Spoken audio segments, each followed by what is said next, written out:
Bonsoir, bienvenue à CIS Québec. Bienvenue à cette émission, la dernière d'une série. C'est de 8, c'est la dernière émission ce soir de comment déterminer notre partenaire de vie.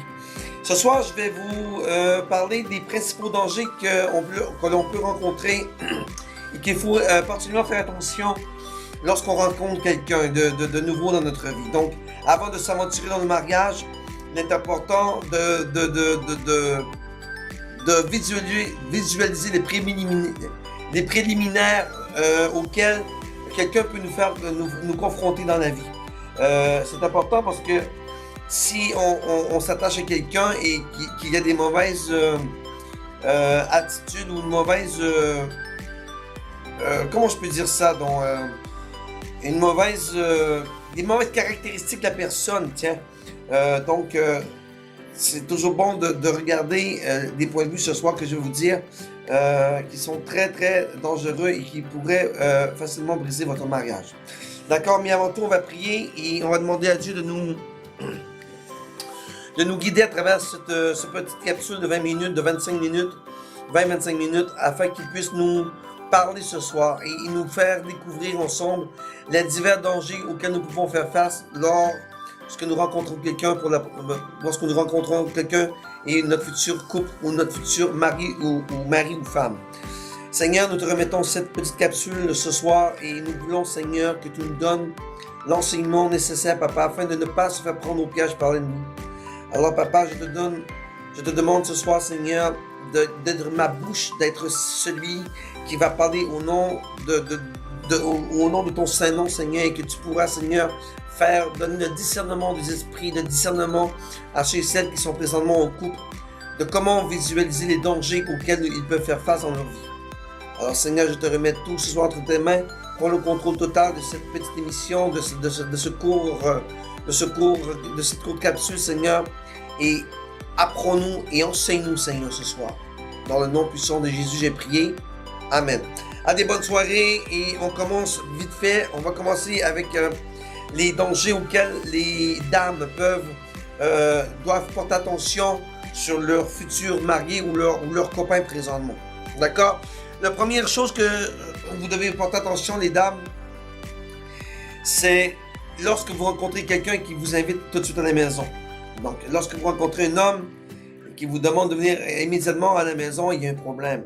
Il faut faire attention pour ne pas se faire prendre au pied satanique. Donc, lui, dans sa tête, probablement, il y a la couchette, le lit, et les désirs sexuels, au lieu d'avoir une attirance vraiment sentimentale et sérieuse avec toi. Donc, lorsqu'une personne, tu rencontres pour la première fois, qui t'invite déjà dans son lit, ou dans sa maison, c'est un signe, un danger qu'il faut faire attention. Bien sûr que la parole de Dieu nous dit, bien sûr, de ne pas faire de la fornication. Donc, il est important de ne pas coucher avec un homme avant le mariage et attendre que Dieu vous unisse et que Dieu bénisse votre mariage. Et ensuite, vous allez pouvoir, bien sûr, aller dans votre lieu intime, tiens. D'accord? Donc, si vous rencontrez un homme ou si vous êtes présentement en couple et que vous êtes déjà dans un lit, il y a un problème. Donc, faites attention. Et j'ai déjà parlé de ça. La fornication, Dieu n'est pas pour ça. Et si vous rencontrez un homme pour la première fois qui vous invite à la maison ou dans votre lit, dans son lit, il y a un problème. D'accord? La deuxième chose qu'il faut porter attention, c'est lorsque qu'un homme se trompe toujours de nom. Donc, tu t'appelles, exemple, je sais pas, moi, Francesca, et ton conjoint ou ton partenaire t'appelle d'un autre nom et c'est continuellement l'autre nom qu'il prononce, il y a un problème. Il y a quelque chose de pas sérieux là-dedans. Là. Donc, c'est pas normal que votre conjoint vous appelle d'un nom qui n'est pas le vôtre. C'est une chose qu'il faut porter attention parce que lorsque la personne commence à se tromper de nom, et fréquemment, il y a vraiment une problématique quelque part. Donc, il faut porter attention à ce type de personnes qui se trompent de nom constamment. Est-ce que c'est possible que la personne rencontre d'autres personnes? C'est possible. Donc, il faut porter attention vraiment. C'est un signe de danger que je peux vous dire et qu'il faut porter attention. L'autre type de danger que vous pouvez rencontrer, c'est lorsque votre conjoint vous emprunte toujours de l'argent. Et j'en connais des hommes qui empruntent constamment de l'argent. Et donc ça, si vous rencontrez un homme qui essaie de mettre toujours votre argent dans ses poches, il y a un problème. Donc il n'est pas sérieux avec vous. Donc si vous vous engagez avec une personne qui est toujours constamment en train de vous demander votre argent, vos revenus, il faut porter attention à ce type de personnes. L'autre chose que je peux vous dire, j'ai déjà parlé de ça, si votre partenaire est un homme violent, fuyez, mesdames, fuyez. C'est un avertissement que votre partenaire sera un homme violent avec ses enfants, avec sa famille et surtout avec vous. Donc, c'est un homme colérique, c'est un homme qui est violent, c'est un homme de colère. Il va le faire à la maison, il va le faire avec vos enfants, donc vous ne serez pas une femme heureuse. Donc, fuyez des hommes violents, bien sûr, fuyez la colère, parce que ça ne vient pas de Dieu. L'autre chose que je peux vous dire, c'est un homme qui ne vous fait jamais de compliments. Donc, si vous avez une personne auquel vous avez une relation, ou votre mari, et qui ne fait pas de compliments jamais, vous dit jamais merci, ou bien il vous dit jamais que vous êtes de beauté, que vous êtes gentil, que vous êtes un amour, il y a un problème. Donc, si votre conjoint ou votre relation, votre partenaire présentement auquel vous êtes avec, ne vous fait jamais de compliments, courez à l'extérieur, allez dehors, ne restez pas parce que, imaginez-vous s'il ne le fait pas présentement, comment il peut le faire lorsque tu seras marié. Donc, n'attends-toi jamais à avoir de compliments de ton partenaire, parce que s'il ne fait pas de ton partenaire, il ne le fera pas non plus, encore bien moins lorsque vous serez en couple marié. Un autre point que je peux vous dire, votre partenaire doit vous présenter à sa famille. C'est important que votre partenaire vous montre votre belle famille. Et ça, si votre conjoint ne vous a pas encore présenté à sa famille, commencez à vous poser des questions qu'il y a un problème. Donc, vous devez rencontrer votre beau-père, vous devez rencontrer votre belle-mère, et vous devez rencontrer vos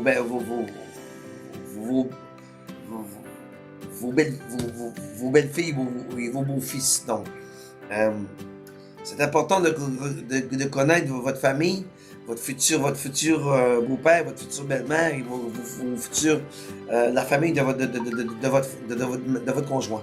Donc, si vous êtes en couple, ça fait un bout et que vous n'avez pas encore rencontré votre belle famille, commencez aussi à poser des questions et commencez à vous dire qu'il y a danger.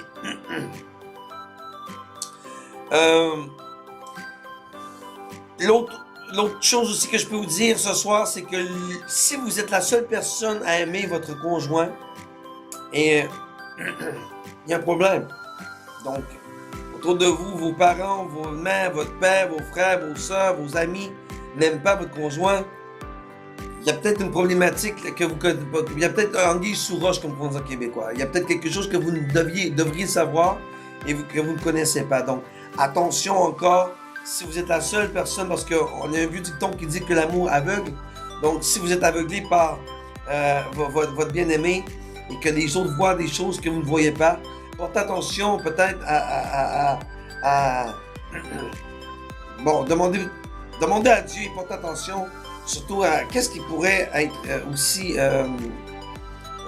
pourquoi ma belle famille ou mes frères, mes soeurs, ou pourquoi mes amis n'aiment pas mon conjoint? Il y a une raison, c'est sûr. Donc, il faut peut-être aller à la recherche et demander la raison de pourquoi auquel votre famille n'aime pas votre futur époux. Chose très importante, bien sûr, et la dernière pour les hommes, et ça sera la même chose pour les femmes, si votre conjoint ne parle jamais avec Dieu, ne parle jamais de Dieu, n'est pas connecté avec Dieu, n'est pas un chrétien, je parle toujours aux chrétiens, bien sûr, n'est pas intéressé par Dieu, est d'une autre religion autre que vous, c'est une dynamite, ça. C'est une dynamite, c'est que Dieu ne bénira pas votre mariage, ça c'est sûr. Donc, attention, pour ne pas vous faire prendre au piège, parce que votre conjoint doit être un chrétien, bien sûr, et qui doit être connecté avec le même Dieu que toi.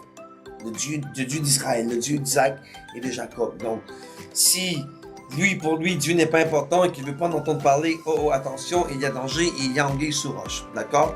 Donc, ne vous mettez pas en couple ou n'allez pas vous mettre dans un mariage auquel vous pourriez avoir beaucoup de problèmes au niveau de la connectivité avec Dieu. Amen? Maintenant, allons voir du côté des dames, des demoiselles. Les signes auxquels les hommes doivent faire attention envers des femmes.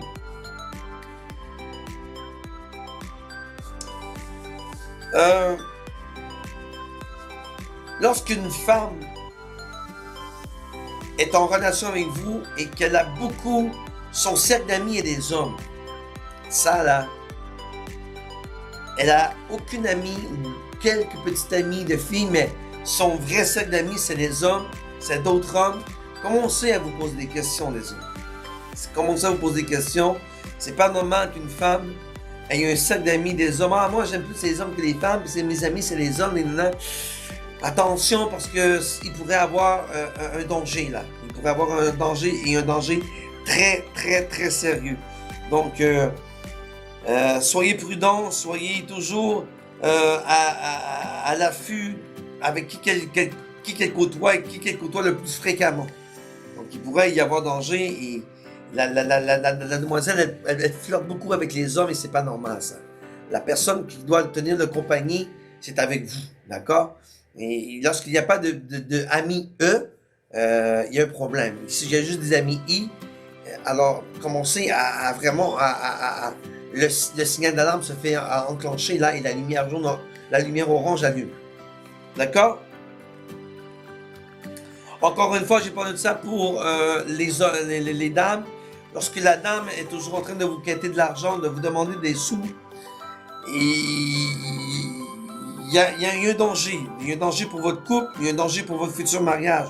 Parce que si la dame le fait aujourd'hui, elle va le faire durant votre mariage. Donc, vous savez, le problème d'argent, l'argent, c'est un problème numéro 1 pour... l'argent est un problème numéro 1 et un briseur de couple numéro 1. Donc, il faut faire extrêmement attention lorsque notre conjoint nous demande toujours de l'argent avant le mariage, parce que ce sera la pire encore lorsque vous allez en relation conjugale. Encore une fois, si la dame ne s'intéresse pas aux choses de Dieu, si ça ne s'intéresse pas à Dieu, c'est un peu répétitif, mais c'est quand même important à comprendre et à bien examiner la situation. C'est pas normal qu'une femme, que vous allez être en couple ou n'aime pas Dieu. Vous devez être tous les deux dans la même direction. Vous devez être tous les deux dans la même intimité avec Dieu. Vous devez être connectés avec Dieu, prier ensemble. Donc, si votre madame là n'est pas Dieu pour elle n'est pas important, il y a un problème et votre couple ne va pas durer. Et comme je vous l'ai dit tout à l'heure, c'est un mariage qui n'est pas béni par Dieu du tout. D'accord? Amen?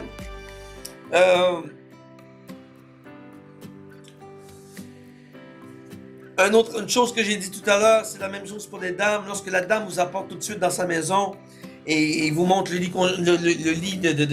c'est une Jézabel. Donc faites attention. C'est une personne qui peut vous prendre au guet-apens. C'est une personne qui n'est pas sérieuse.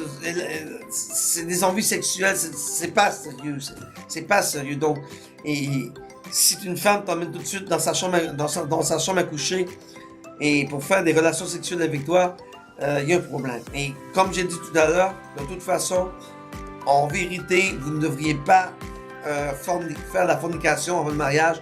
Vous devriez respecter le commandement de Dieu qui dit de faire l'amour seulement après le mariage. Et ça, c'est biblique. C'est pas moi qui l'invente. Dieu ne permet pas que l'on fasse la fornication avant le mariage. D'accord? Les relations sexuelles avant le mariage ne sont pas permises dans la parole de Dieu. Et il faut respecter vraiment ce que Dieu nous met dans sa parole. Sinon, on ne prend pas Dieu au sérieux, bien sûr. Et le dernier point, l'avant-dernier point, Si vous rencontrez une femme qui prie que votre mère meure, il y a un problème là. Il y a un problème parce que, comment je peux dire ça?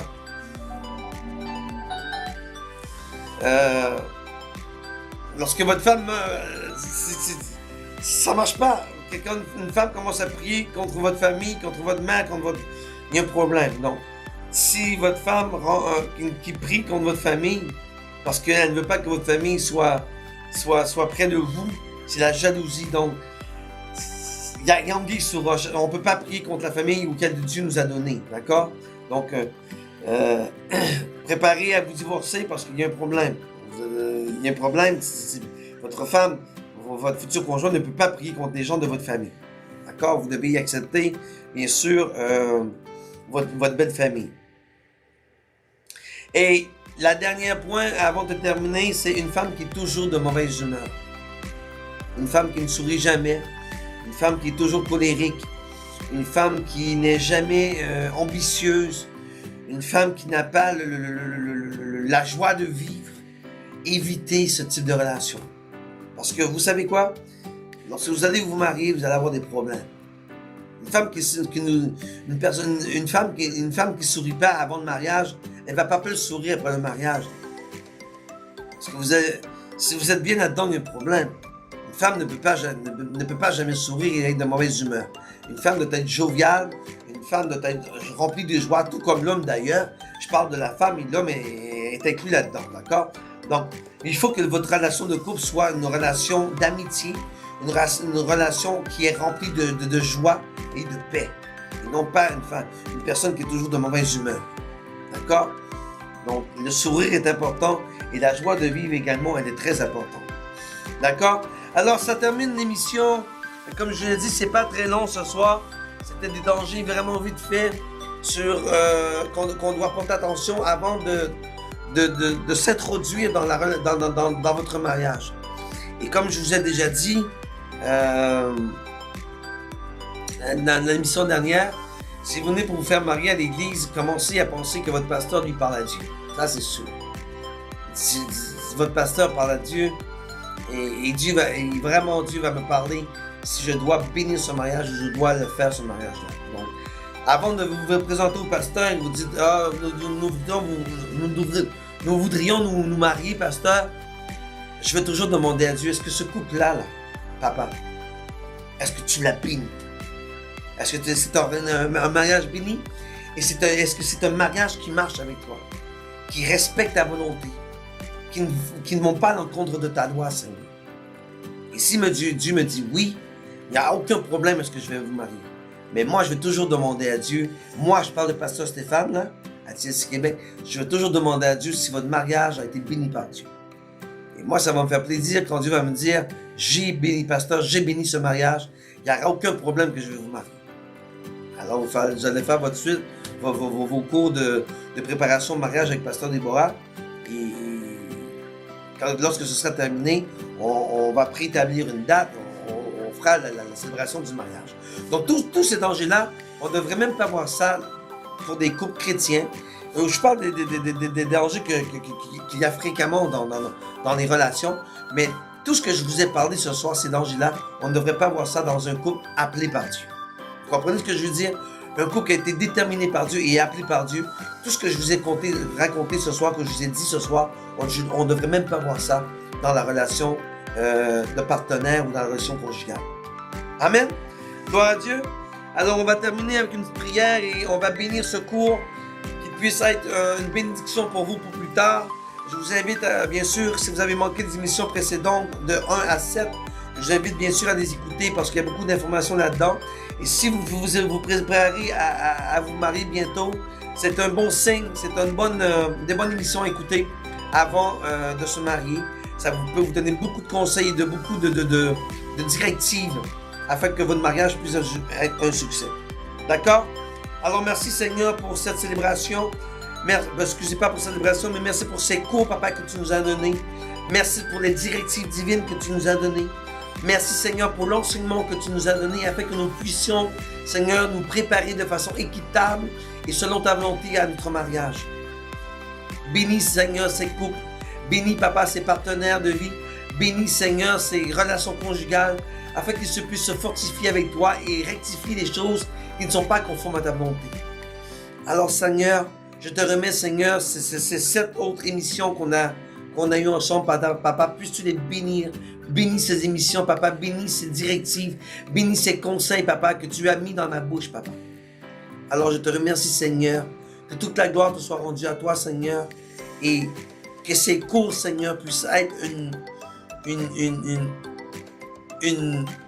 des bons piliers, des bons enseignements, afin que les couples soient plus forts et qu'ils s'en aillent et qu'ils se dirigent vers vraiment une relation qui sera imbrisable, irrévocable, Seigneur.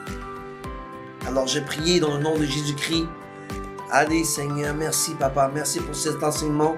Merci de nous avoir révélé des choses que nous ne connaissions pas. Merci, Papa, de nous avoir dirigés dans tes voies et d'apprendre davantage, Seigneur, ta volonté dans les partenaires et dans les relations conjugales. J'ai prié dans le nom puissant de Jésus-Christ. Amen. Allez, ça terminait l'émission des partenaires de vie. Comment déterminer notre partenaire de vie. J'espère que ça vous a fortifié. J'espère que ça vous a guidé. J'espère que ça vous a éclairé. Comment déterminer notre partenaire de vie. Et qu'est-ce que Dieu s'attend vraiment dans notre relation conjugale et dans notre futur mariage. Qu'est-ce que Dieu s'attend? Donc, je crois que les 7 étaient complets. Bon, c'est sûr qu'il y a peut-être des choses que j'ai omis de dire, mais en général, on a le tout et on a bien encadré en général les relations conjugales et les relations de partenaires de vie. Amen. C'est tout. Alors, nous, on va se revoir pour une prochaine capsule jeudi prochain. D'ici là, que Dieu vous bénisse, que Dieu vous protège, que Dieu vous garde et que votre couple soit béni par Dieu et qu'il soit durable dans le nom puissant de Jésus-Christ. Bonne soirée. Que Dieu vous bénisse abondamment dans le nom puissant de Jésus.